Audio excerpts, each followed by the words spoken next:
Well, you better hide your folding tables because the Bills are back. 21-0 in the second half to a runaway victory against the defending champion Los Angeles Rams, who were a no-show for the final 30. 31-10 is your final. Josh Allen, simply spectacular. 26-31, 354 all-purpose, 4 total touchdowns, and a stiff arm that'll send you to another planet. Second largest margin of defeat for a defending champion. This is for the Los Angeles Rams, second to only the 2013 Ravens, who lost by 22 to the Broncos. That was Peyton's 7-touchdown game. But here, historic heights reached, and not the ones you want to get to if you're the Rams, who have plenty to figure out over the next 10 days. Instant reaction with the two-time Super Bowl champ Bryant, McFadden, and Tyler Sullivan in the mix as well. Guys, headlines write themselves out of this one, but I want to see what yours is, B-Mac. Wow. Your biggest takeaway here, Josh Allen, the pass rush, how good the Bills looked. What caught top billing for you? Well, they look to be in mid-season form. You know, when you're looking at the Buffalo Bills, I understand they had some woes to start the ball game off, but when they finally found their stride, especially in the second half, they look like a championship caliber team. And the scariest thing about this victory, guys, is that the Rams defense forced 4 turnovers, 4, and still lost by 21. They got put off the sticks. That's what we do when we play video games. You play Madden. You get down by 21, game is over. They got put off the sticks, but still was able to come away with 4 turnovers. So just think about how good the Buffalo Bills can be, especially on the offensive end, if they have a cleaner game, to say the least, when it comes to turnovers. So this is a team, I did pick them to get to the Super Bowl. And gotta be feeling good. I feel real good about that selection right now.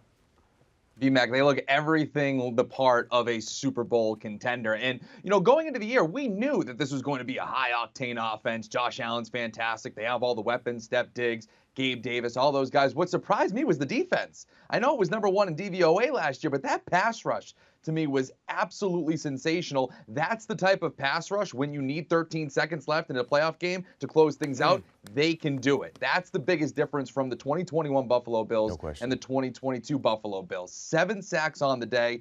They just absolutely had their way with the Los Angeles offensive line. Von Miller is already making an instant impact. That signing looks absolutely fantastic. They were able to force some turnovers as well, and they made the Los Angeles Rams offense one-dimensional, completely eliminated everybody that's name is not Cooper Kupp in this offense, and that's because partially that pass rush. You see it right there. Von Miller is absolutely attacking Joseph Noteboom, who had a troubling night overall. So for me, it's really, yes, the offense is fantastic, but we knew that. The defense, the pass rush for me, is what's going to make them a legitimate Super Bowl contender and what they could potentially be hoisting that Lombardi trophy by the end of the year in Glendale. We're 60 minutes in. We're already talking Lombardis, and that's what happens. That's the what we team do. that shined obviously is going to take that headline, and the team that struggled, we might overreact upon. We'll talk about both sides of it here, but I want your takeaway here on the pass rush. As Tyler said, 7 sacks, 2 belonging to Von Miller, but his presence being felt in each and every one of those snaps and each and every one of those sacks.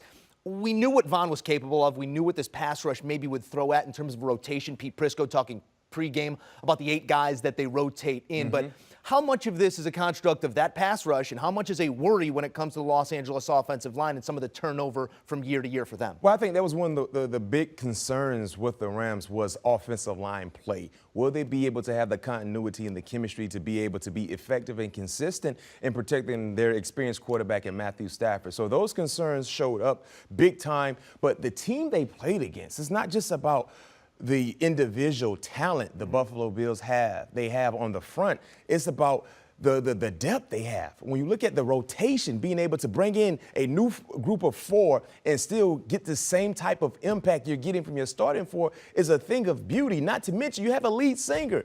Every outstanding group has an outstanding lead singer, right? And their lead singer is Von Miller. And every now and then, when he wants to hand the mic off to Tito jumps in and doesn't miss a beat. And that's what we saw today. It wasn't just about Von Miller. It was Phillips. It was Russo. You saw so many different guys get the microphone and took off, and they were able to perform. And because of that, we saw 7 sacks. And the team they got 7 sacks against, The team they just put a beat by 21 points is a championship caliber team. Yeah. It's a playoff caliber team. That's the scary thing, guys. But are they? And that's my follow-up question here to Tyler Sullivan. Supposed to be. How big of a scare did this put into you when you're looking at this LA team, some of the mistakes that Matthew Stafford made, some of the inefficiencies maybe in play calling as well, inability to create a pass rush in the second half, inability to protect the quarterback, all the hallmarks of winning football they came up short on, Tyler. What's the film room point that you're harping upon coming out of this one for the Rams?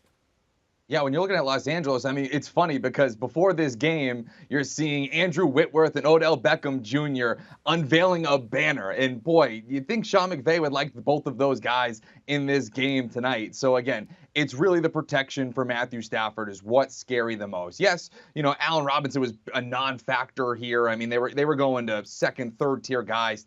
Tyler Higbee was an option there, and it was really all Cooper Kupp. I mean, it was almost 50% of the target share was going to Cooper Kupp, and I think that was because of the poor offensive line play, really just no inability to throw the football. So again, Matthew Stafford, when those moments get tight, you saw it even in the Super Bowl, he's going to Cooper Kupp, and while that's good for playoff games and you're getting those tight moments, it's sometimes a testament to how poorly your offensive line is playing because you're just immediately looking for your guy. You're trying to make those progressions. I mean, we saw it in that game too. He's getting a little too cute, kind of doing that no-look pass, trying to shake things up with that secondary, trying to move that linebacker off of his spot, and all of a sudden you're getting a tip pass that kind of sails and it's an interception. And so for me, it's the kind of offensive line totaling into turnovers and really not helping your offense move the chains. B-Mac, did you see it the same way as that, or was this just a one-read Stafford that we've seen in the past? Maybe coming into this one, the bullets start flying and he does go to 10 time and again because it's his safety blanket, or is this a construct of the lack of protection that is trying to get through his reads and get to guys like Allen Robinson, Ben Skoranek, and others? You know what? I think it's a lack of trust from the other pass catchers. The thing about the Rams and Matthew Stafford, remember, we didn't see anything from Matthew Stafford in preseason play. He was basically on a pitch count during practices, so we didn't really see the rhythm that needed to be established became a thing for them. So this was his first taste of game activity. And the same could be said in the week of prep, getting ready for this ball game. So when you don't get a lot, of opportunity to be able to showcase what you can do in practice, guess what? You go to the guy who you trust the most. Every other pass catcher is kind of new to this offense. Allen Robinson was with Chicago. You have no OBJ. We saw Tutu Atwell. We saw Powell. Young guys that don't really have experience in working with Matthew Stafford. So when you have concerns with the offensive line, that's one thing. But when you don't have the relationship established with the other pass catchers outside of Cooper Kupp, that's another thing. And that's what we saw today. And because of that, we saw 15 targets from Cooper Kupp. He came down with 13 receptions. The next best guy was Higbee, who plays tight end. Outside of Higbee, Darrell Henderson, who plays running back. So they didn't get anything outside of Cooper Kupp at the wide receiver position. Everything else came from the tight end and the running back. I'm glad you brought up relationships, and you got a beautiful flower on your lapel there. Nobody gives out flowers better than our guy, Bryant McFadden. I fear we've buried the lead here. Josh Allen was simply spectacular, and it begs a second look here because he's got 4 dozen roses coming his way, 4 touchdowns on the night, 354 all-purpose yards. The expectation was very high, and I think it's safe to say he exceeded those expectations. Where did Allen impress you most in the way he executed here on Thursday?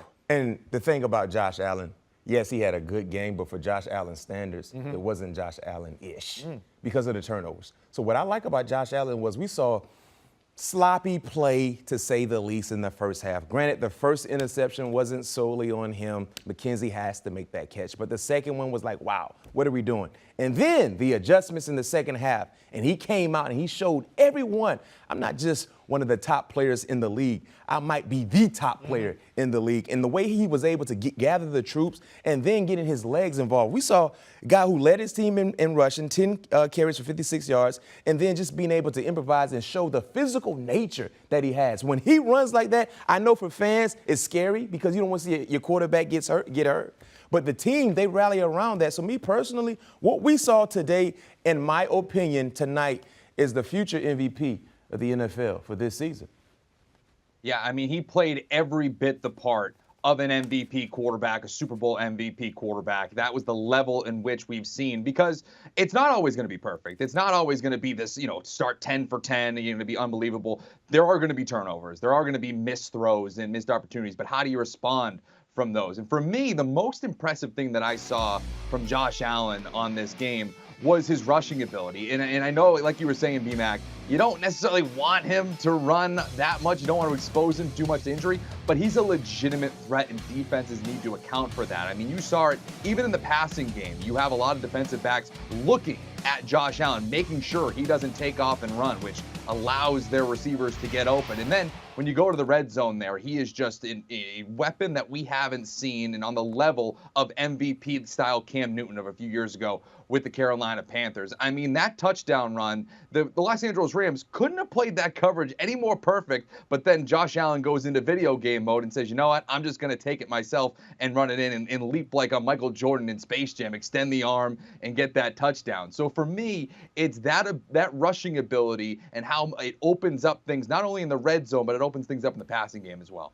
He's got horror movie skills because you got to watch it through your fingers sometimes. Keep the man on ice, keep him upright, because it's a blast to watch him play. He very well could be our MVP this season. Yes, Bryant, sir. McFadden, Tyler Sullivan, we appreciate the thoughts here on game one of many. And here's another look at some of that success. Most every games with 3 passing touchdowns plus and 1 rushing touchdown. I mean, you don't think of those other 2 guys as ground threats, but you get down around the 1 and no one sneaks it like Tom. Terrific. Josh Allen, already 7 such instances in his young career and no signs of stopping.